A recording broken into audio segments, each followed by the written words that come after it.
Aunque no se puede decir que hay una única parte más importante dentro de un computador, ya que más de una es totalmente vital para su funcionamiento, la unidad central de procesamiento, CPU o procesador, puede ser considerada la piedra angular de estas máquinas. Y es precisamente este componente el encargado de computar, ordenar y procesar. Sin embargo, la mayoría tenemos nociones más bien pobres de lo que realmente hace, dudas sobre cómo lo hacen y muchas preguntas sobre cómo se han convertido en los complejos milagros tecnológicos que son hoy en día. Por dicha razón, he optado en incurrir en la decisión de realizar una serie de videos que expliquen no solo dicho título, sino además un conjunto de temas que serán de mucha utilidad en la búsqueda de detallar los aspectos más importantes de los diferentes componentes que dan vida a nuestra PC. Así que, sin más preámbulos, comencemos con este capítulo de Hardware para novatos titulado ¿Qué es y cómo funciona el CPU o procesador?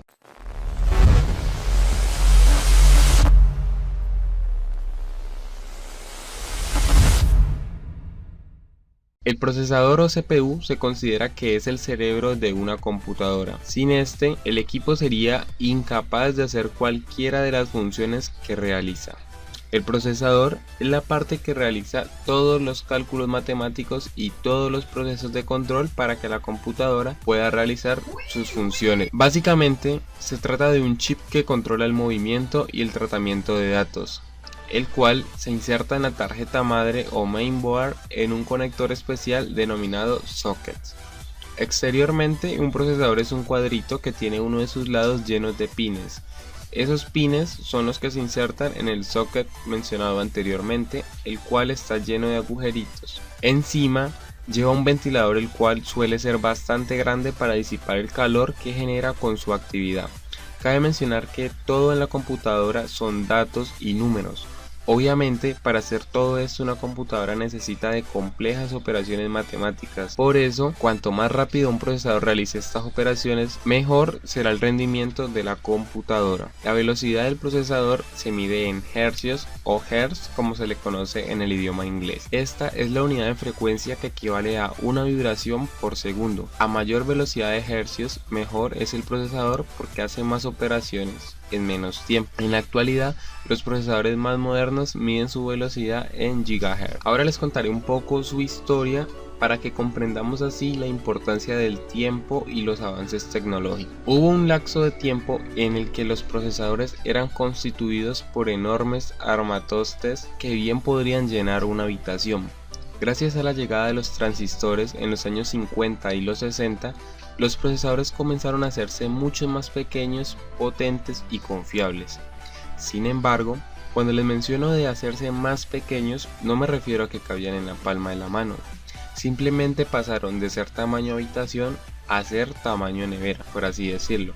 Con el pasar del tiempo, vino la invención del circuito integrado, que resumía básicamente todo en una única placa, y poco a poco todo comenzó a reducirse en tamaño y aumentar en rendimiento. En 1971, Intel lanza al mercado su primer microprocesador conocido como Intel 4004 o 4004.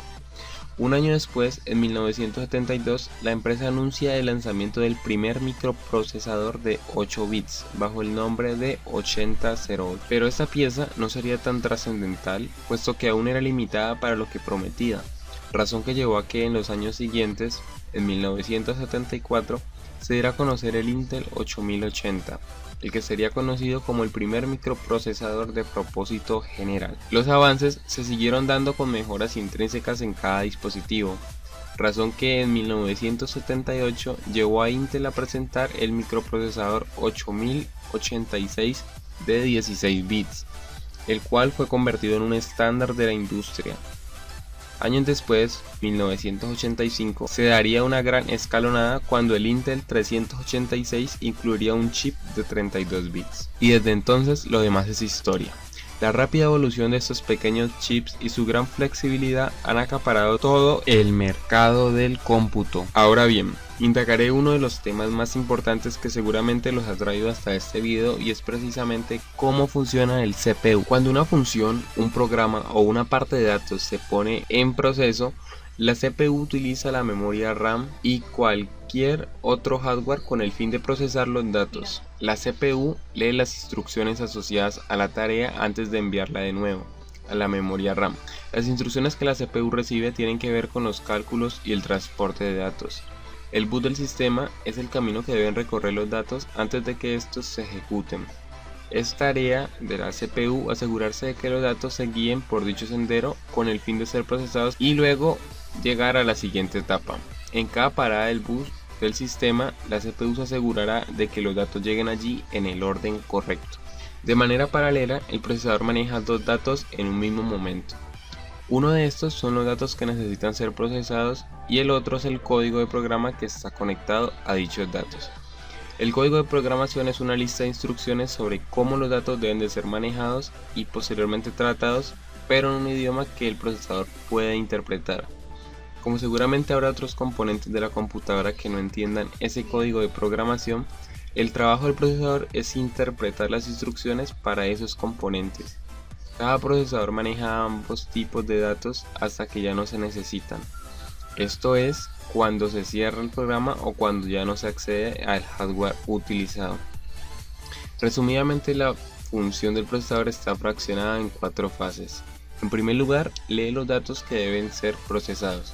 Posterior a ello, se analizan los datos que se han leído en la primera fase. Luego, se ejecutan los procesos sugeridos y analizados anteriormente, para finalmente llevar la información cargada desde el procesador hasta la memoria para mostrarla hasta que el usuario decida ya cerrar el proceso. Y bien, eso ha sido todo por hoy. Espero les haya gustado esta sección del canal. Si el video fue de tu agrado, recuerda suscribirte al canal, valorar con un me gusta, compartirlo con tus amigos y no olvides dejar tu opinión sobre qué te pareció o qué te gustaría ver en otra ocasión. Yo soy de Sega Red, estoy a su disposición y hasta la próxima.